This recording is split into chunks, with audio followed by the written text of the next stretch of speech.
Robbie Weinstein covers Vanderbilt 24/7 Sports. You can follow him on Twitter at RW Weinstein. We appreciate you hanging out with us a little bit this afternoon, Robbie. I want to start with this, actually. So, for some reason, I was kind of bought into Vanderbilt going into this season. And by bought in, I mean the over-under win total. I expected, frankly, them to be just a little bit better than they are at this point. Was I crazy in that? What were the expectations of this Vanderbilt team going into the season, and how has the fan base felt about how it's gone so far? Yeah, no, I don't think you were crazy at all. I mean, I think the total before the season was 3.5, and they went 5-7 last season with a worse roster. So there's really no reason, particularly considering their schedule also got easier. They were just thumping Alabama for Auburn instead. There's really no reason to think that they shouldn't go 5-7 at a minimum, if not 6-6. But I think what has happened essentially is probably it is a young roster, and probably a number of the younger players have been less consistent than maybe a lot of people, including I think within Vanderbilt, would have expected. But on top of that, I mean, I think the coaching has been very subpar. I think there's going to be a lot of staff changes this offseason. I mean, it's just not up to snuff at all. They've got one of the worst pass defenses in the country yet again, despite having two pretty good starting safeties. And I think the coaching has been a big issue, and we've seen Clark Lee start to drop some hints about that over the last few weeks. So tell me more about that. He's not satisfied with, is it scheme or maybe position coaches, players not being prepared to play? What is he kind of hinted at? Yeah, I think it's basically certainly. I think both coordinators are probably going to be gone, and I think a lot of the assistant coaches in general probably will be at this point. Certain stuff he's dropped some hints in press conferences, like wanting to get X player, like for instance, Jaden McGowan, he said this about wanting to get this player or that player more involved in the offense, or not being happy with certain aspects of how they're preparing. I think what he said this week was that there's stuff that they need to coach better at the beginning of the week, that they look back at each game and say, oh, we should have done this, should have done that.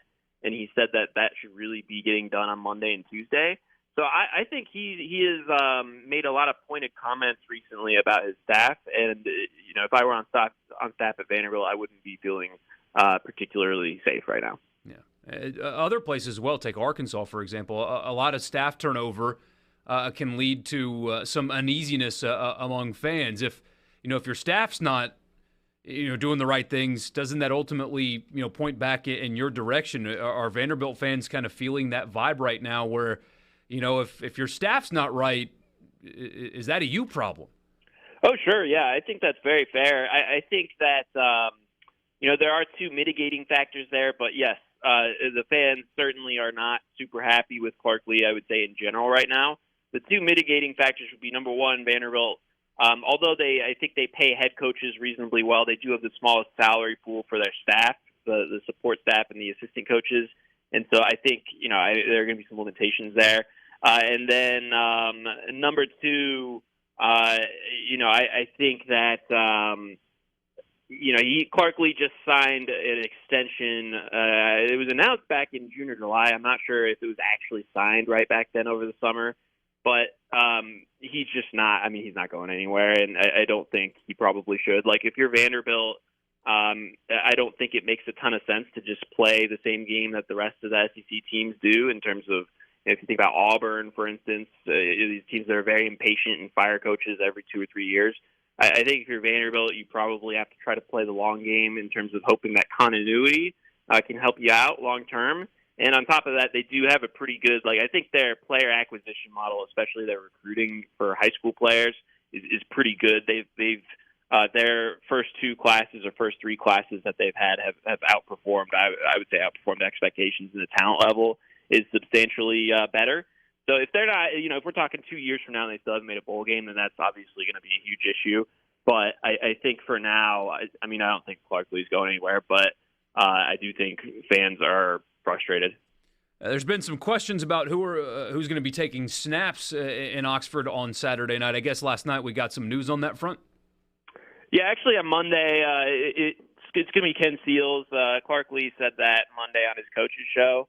And going into the bye, there was some question about whether they would stick with him. He's kind of the veteran backup with not a lot of arm talent, but he is accurate for the most part. And really, he's good before the snap, for instance, in terms of getting everyone organized. He's smart. He goes through his progressions.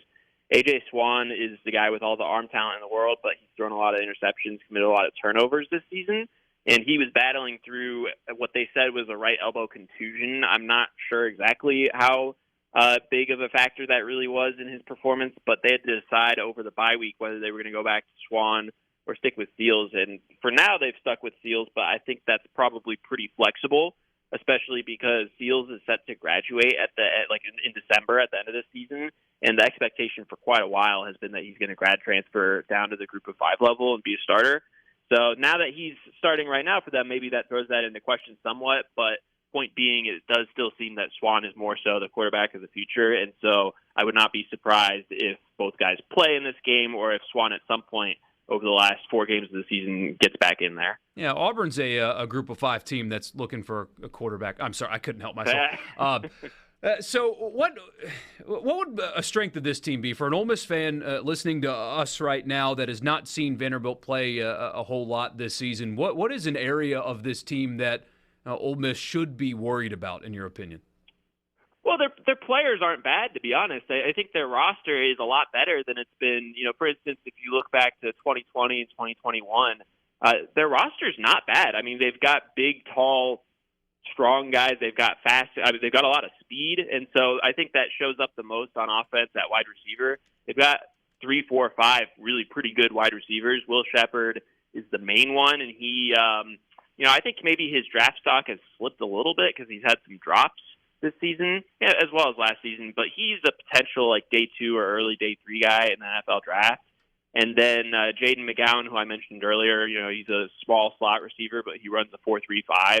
And he is pretty tough to cover. And so they've got 3, 4, or 5 pretty solid wide receivers. Not only do they have pretty good top-end talent there, but also some depth. And so the issue has more so been, I think that was the problem for them earlier and why they went to Seals, other than the injury to Swan, is that they just need to get the ball into these guys' hands. They've got good weapons. They just can't be turning the ball over constantly. And that's what led to some of their ugly losses earlier. Lane Kiffin's been highly successful at Ole Miss, and if you look at the final scores of the Vanderbilt game, you wouldn't think that what I'm saying is true, but he has, quote-unquote, struggled early in games anyway against Vanderbilt in his short tenure at Ole Miss. Is there – I assume the hope from Vanderbilt people is that a similar thing happens, especially coming off of a bye and with Ole Miss having a bit of an emotional road win last week, right? Right. Yeah, I think so. And the way that game collapsed last year for Vanderbilt was big plays. I think that started with 26-yard touchdown run by Zach Evans, and then there was a fumble that Ole Miss immediately turned into a touchdown, and then a 71 and a 72-yard touchdown pass from Dart or whoever was playing quarterback at that point to Mingo. And so if you're Vanderbilt, the whole Clark Lee defense, the whole idea of it is limit the big plays and stop them in the red zone. This is what made his Notre Dame defenses successful. But the big problem for Vanderbilt over his first 3 seasons is that they're not limiting the big plays. So that's going to continue to be the emphasis for them. And if you're Ole Miss, I think you can still feel pretty good about getting over the top against them because Vanderbilt's very young at corner. And I think they're improving there, but they're still definitely way below average by SEC standards. And so the way to attack Vanderbilt is more or less the same as it would have been in past years. I think they're a little better at the point of attack on defense, but corner is definitely going to be a weakness. Got about a minute left here. What do you expect to see on Saturday? I think the coming off the bye, and like you mentioned, Ole Miss coming off an emotional win, I do think those factors matter, and for that reason, I think Vanderbilt will probably keep it a little more competitive early in the game than a lot of people might expect. I think it wouldn't be a surprise to me if it's a one-score game at halftime, or maybe even like last year if Vandy somehow had a lead at halftime.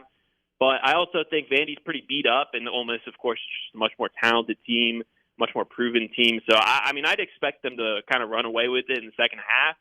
Vandy covered for the first time all season against Georgia, and so I don't know how confident that I would feel in them covering the 24.5 or whatever it is, but Ole Miss by something like 17 or 20 points sounds about right, where they kind of separate after halftime. Robbie, we appreciate your time this afternoon and look forward to talking to you again soon.